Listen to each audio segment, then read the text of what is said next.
नमस्कार। हम लोग के बीच में राज्यसभा एमपी सुधांशु त्रिवेदी जी और हमारे नेशनल प्रवक्ता आज बहुत ही कुछ गंभीर बातें लेके आए हैं।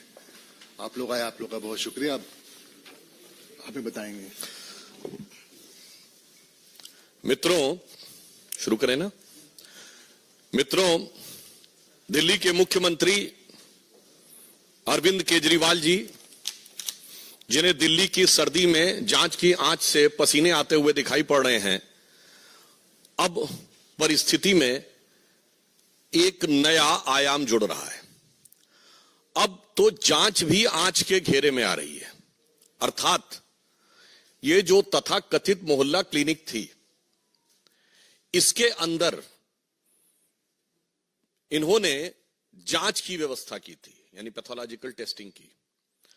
अब जो विजिलेंस की रिपोर्ट्स आई हैं और जो विभागीय फाइंडिंग्स हैं, उसके आधार के ऊपर वो जांचें भी अब पूरी तरीके से आंच के घेरे में आ गई हैं।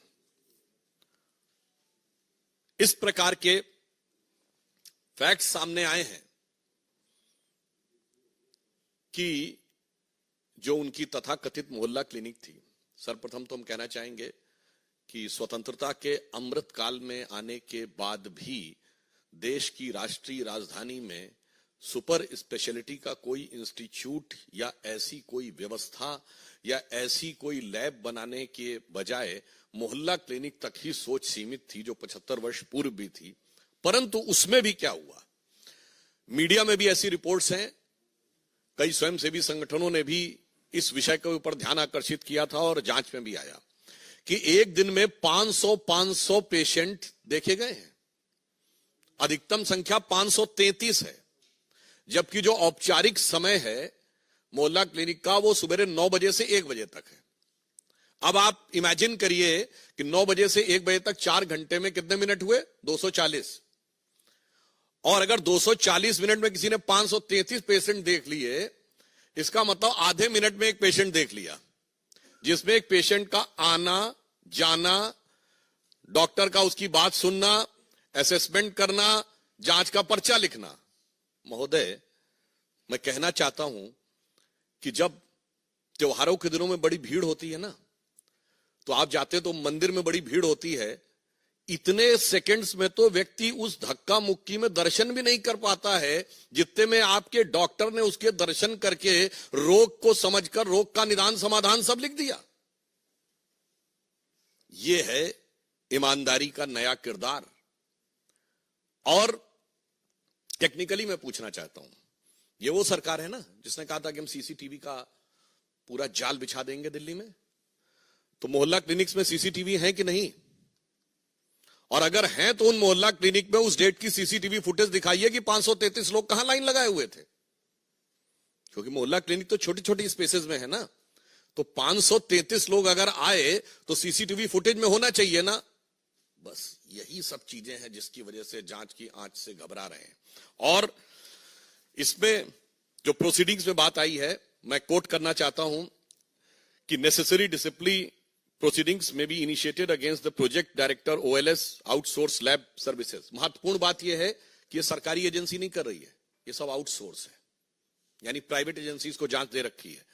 And others of the OLS branch for non-compliance of the directions of the Honorable LG which could have led to the loss of exchequer। यानी अब यह संदेह है कि वहां वो मरीज ही नहीं थे जिनके नाम के ऊपर बिलिंग रेस करके टेस्टिंग करा दी गई। A detailed vigilance inquiry may be conducted to bring out the quantum of loss of the exchequer to the collusion of the director and support staff with the private agencies। अब जो उपराज्यपाल महोदय ने ये लिखा है और ये अब पब्लिक डोमेन में है मीडिया में, उसके बिंदु क्रमांक 33 पे देखें तो लिखा हुआ tens of thousands of tests were recommended prima facie to the ghost patient, यानी जिनका अस्तित्व ही नहीं था। यही अंतर है।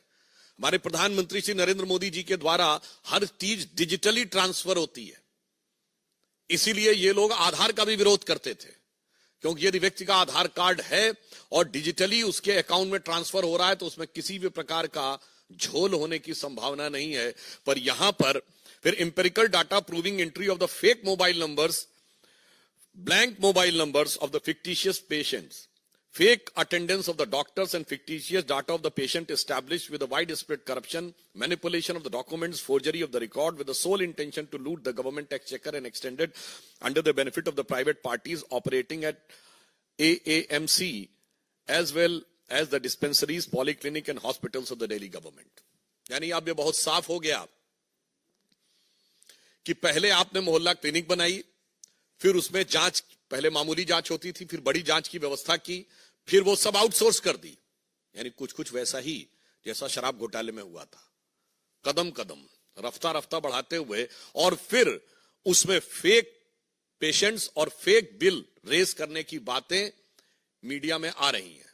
यानी अभी तक तो दारू का घोटाला था, अब दवा का घोटाला भी हो गया। यानी दवा और दारू दोनों में घोटाला करके कौन दिखा रहा है?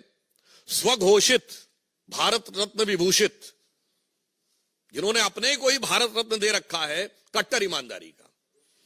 तो मैं कह सकता हूं कि विपक्षना के ध्यान से लेकर और चुनाव प्रचार तक की समस्त नाटकीयता के मध्य कट्टर ईमानदारी का यह किरदार पूरी तरीके से तार तार हो गया है। अब हम यह भी कहना चाहते हैं कि आज वो कहने का प्रयास कर रहे हैं, अभी उन्होंने प्रेस कॉन्फ्रेंस में कहा कि वो सीबीआई से सवाल पूछ रहे हैं। साहब, बवाली अब सवाली बन गए, जिन्होंने राजनीति की शुरुआत ही, अब ये मैं बवाली शब्द ऐसे नहीं कह रहा हूं, ये बताइए, आप सबने देखा था ना कि सीढ़ी लगाकर तार काट रहे थे, ये नेता का किरदार है। 26 जनवरी के दिन धरना कर रहे थे, यह जिम्मेदार राजनीतिक व्यक्तित्व का किरदार है। इसलिए मैंने कहा, और याद करिए 2014 के समय भारतीय जनता पार्टी के कार्यालय के ऊपर आके पथराव किया था, जिसमें इनकी सर्वोच्च समिति के सदस्य थे, जैसे हमारे यहां पार्लियामेंट्री बोर्ड है। इसलिए मैंने कहा अब बवाली अब सवाली बन गए हैं, और सवाल किससे पूछ रहे हैं? जांच एजेंसी से। मतलब इसे शब्दशः ना लिया जाए, वैसे तो सारी जनता उस भाव को समझती है। हिंदी में एक कहावत होती ना कि उल्टा चोर कोतवाल को डांटे। आज उसी किरदार को वो दिखाने का प्रयास कर रहे हैं। और जहां तक टेक्निकलिटी की बात है, तो अगर उनको लगता है कि कोई टेक्निकल इश्यू है तो वो न्यायालय से जाकर समाधान प्राप्त कर सकते थे, मगर यहां टेक्निकल नहीं, मॉरल इश्यू है। यहां न्यायिक विषय नहीं है, यहां नैतिक विषय है। और केजरीवाल जी का वहां जाने से बचना यह स्वतः प्रमाणित करता है कि उनको यह पता है कि वो इस जांच की आंच से बच नहीं सकते, क्योंकि के अरविंदन ने बाकायदा बयान दिया हुआ है अप्रूवर बनके कि उनकी उपस्थिति में इतने प्रतिशत से इतने प्रतिशत बढ़ाकर शराब घोटाले में कमीशन की बात हुई और उसके इस प्रकार के वितरण की बात हुई। उन्हें यह बात पता है, इसलिए यह मैं कह सकता हूं कि यह उनकी गलती की स्वीकारोक्ति है। By consistently avoiding to appear before the agencies is nothing but is an tacit acceptance of his legal fault. जांच एजेंसी के सामने अनेक बहाने बनाकर अनुपस्थिति रखना प्रकारांतर से उनकी अपनी गलती या भ्रष्टाचार की स्वीकारोक्ति है। और पुनः यह एक विचित्र भ्रष्टाचार का मामला है, जिसमें जांच शुरू होते ही पॉलिसी विड्रॉ कर ली गई थी, और पॉलिसी विड्रॉ करने के बाद उसको डिफेंड किया जाता है मीडिया में आके। आपने ऐसी, ये है नई राजनीति, ये नई राजनीति का किरदार है। जो कहते हैं कि आज ही उनके प्रवक्ता बोल रहे हैं कि हर हाल में वो रहेंगे, हम ये नहीं कह रहे हैं। उनके ऊपर क्या कार्रवाई होगी, ये जांच एजेंसी की रिपोर्ट के अनुसार न्यायालय तय करेगा। परंतु हर हाल में रहेंगे, ये शब्द बोलने का अर्थ होता है कि मतलब आप कहीं पर भी रहेंगे, यानी अगर कानूनी कार्रवाई भी हो गई, यदि किसी कारणवश वो यह परिस्थिति उत्पन्न हो गई कि आपको अपने साथियों के साथ वहां पहुंचना पड़ा, तो आप वहां से भी कह रहे हैं कि आप शासन करेंगे। मतलब मुझे ऑन द लाइटर नोट याद आता है, जब ये जेल जाने का विषय आता है तो बहुत आरोप लगाए जाते हैं हमारे ऊपर। और श्री लालू प्रसाद यादव जी तो 1997 में जेल चले गए थे, तो अब तो भाजपा की सरकार कभी नहीं आई थी, और मोदी जी उस समय तक तो भाजपा के शायद राष्ट्रीय महासचिव ही थे, और अमित शाह जी का तो शायद बहुतों ने नाम भी नहीं सुना होगा उस जमाने में। वो आरोप लगाते हैं 2014 के बाद। पर मुझे याद आता है उस समय पत्रकारों ने पूछा था, आप लोग जाके चेक करिएगा लालू जी से, कि आप अब कैसे शासन चलाएंगे, तो कहते जलवेज चलाएंगे। तो उन्होंने पूछा मतलब क्या जेल से? उन्होंने कहा नहीं, मतलब उनके साथियों ने कहा मतलब वो कह रहे हैं जलवे से ही, जैसे चल रहा था वैसे ही चलता रहेगा। मगर आज तो लग रहा है जो आम आदमी पार्टी के नए किरदार में, तो ये वाकई कह रहे हैं हम जलवेज चलाएंगे। इसलिए मैं सिर्फ ये कहना चाहता हूं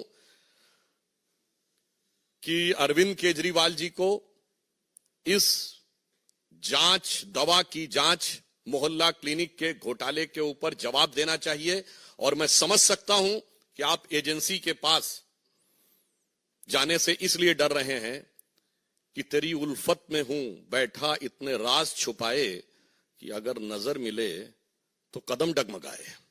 तो उन्हें पता है कि जैसे ही सवालों से नजर मिलेगी तो कदम डगमगा जाएंगे। परंतु एक बात बहुत स्पष्ट हो गई है कि भारत की व्यवस्था, न्याय व्यवस्था और मतलब नैतिक, राजनैतिक और संवैधानिक तीनों पक्षों के ऊपर नई राजनीति का किरदार तार तार हो गया है। धन्यवाद।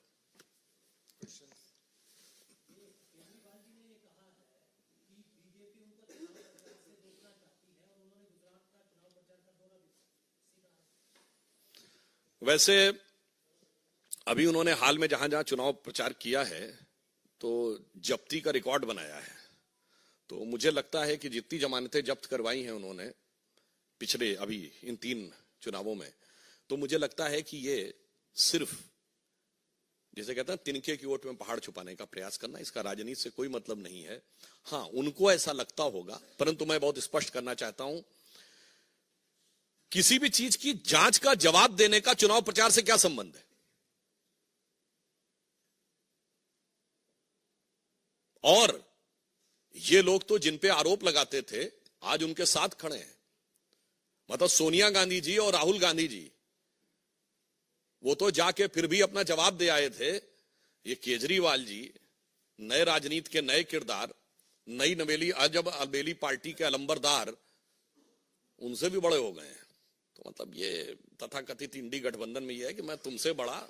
अरे उन्होंने तो ये कहा था कि ईडी घर पे क्यों नहीं आ गई, याद करिए। कांग्रेस के नेता प्रमोद तिवारी जी ने कहा था कि ईडी वालों को उनके घर जाके पूछताछ करनी चाहिए। ये तो उल्टा कह रहे हैं कि ईडी वालों से मैं पूछताछ करूंगा। मैं सवाल पूछ रहा हूं, मेरे सवाल के जवाब दो। ये आप अद्भुत और अविस्मरणीय आपको यह दृश्य दिखाई पड़ेगा।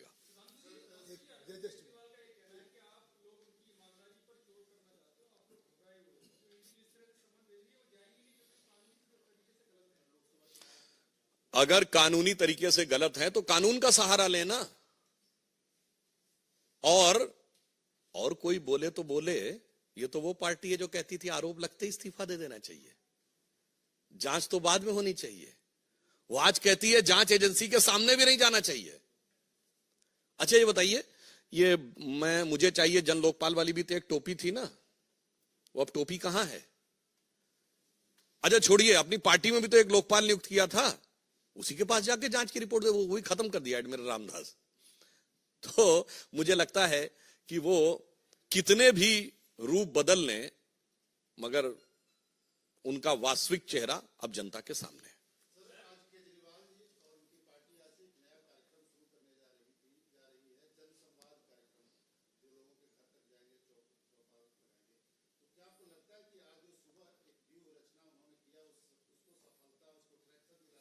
देखिए उन्होंने कहा था कि हम 70 के 70 विधानसभाओं में जाके तब अपना घोषणा पत्र बनाएंगे। ये बनवाए थे का? ये पूछिए पिछले चुनाव में कितनी विधानसभाओं का अलग अलग घोषणा पत्र बनवाए थे। इन्होंने कहा था कि जब तक किसी क्षेत्र की 80% महिलाएं ओके नहीं कर देंगी तब तक वहां शराब का ठेका नहीं खुलेगा। दिखाएं कितनों से ओके करवाए थे। तो उनके किसी कार्यक्रम की क्या नैतिकता है और क्या प्रामाणिकता है। देखिए मैं कहना चाहता हूं, इसी कारण से आज पूरे देश में सभी राजनीतिक वर्ग के ऊपर जो एक संदेह उत्पन्न होता है ना, कि कहते कुछ हैं करते कुछ हैं, क्राइसिस ऑफ क्रेडिबिलिटी, ये ऐसे ही दल बढ़ाते हैं। उधर हम श्री नरेंद्र मोदी जी के नेतृत्व में वो क्राइसिस ऑफ क्रेडिबिलिटी देते हैं, हम क्रेडिबिलिटी की प्रामाणिकता देते हैं। यानी जो कहते हैं वो करते हैं और अपने आचरण में करके दिखाते हैं। वो जो कहते हैं वो बिल्कुल नहीं करते, आचरण पलट के दिखाते हैं।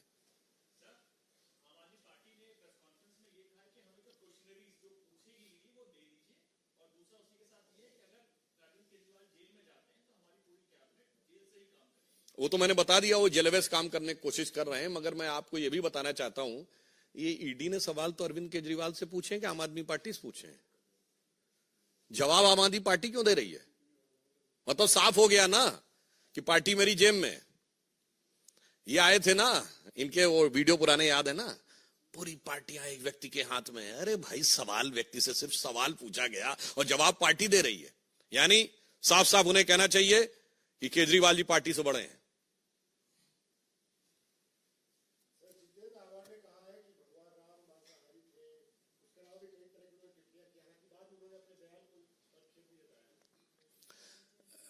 देखिए, वास्तविकता यह है कि कुछ लोग ऐसे होते हैं जो कितना भी सुंदर कार्य हो रहा हो उसमें विघ्न डालकर ही संतोष उत्पन्न करना चाहते हैं। तो ये विपक्ष वाले जो सदा सर्वदा से भव्य श्री राम मंदिर के विरोध में रहे थे, ये अंतिम चरण में भी विघ्न डालकर विघ्न संतोषी बनना चाहते हैं। परंतु अब देश की जनता ऐसे किसी विघ्न संतोषी के साथ नहीं है। हम किसी के प्रति कोई दुर्भाव नहीं रखते। हमारे यहां कहा गया है, बैर न कर काहू सन कोई, राम प्रताप विषमता कोई। न किसी से वैर है, न किसी से विषमता है, मगर उनके मन में विषमता है और इस प्रकार के आपत्तिजनक दुर्भाग्यपूर्ण बयान दे रहे हैं। परंतु मुझे लगता है इस देश की जनता भी ये समझती है, जो मीराबाई जी को तुलसीदास जी ने लिख के भेजा था, जाके प्रिय न राम वैदेही, यानी राम और सीता जिसको प्रिय न हो, जाके प्रिय न राम वैदेही, तजिए ताहि कोटि बैरी सम, यद्यपि परम सनेही। तो देश की जनता है, देखेगी।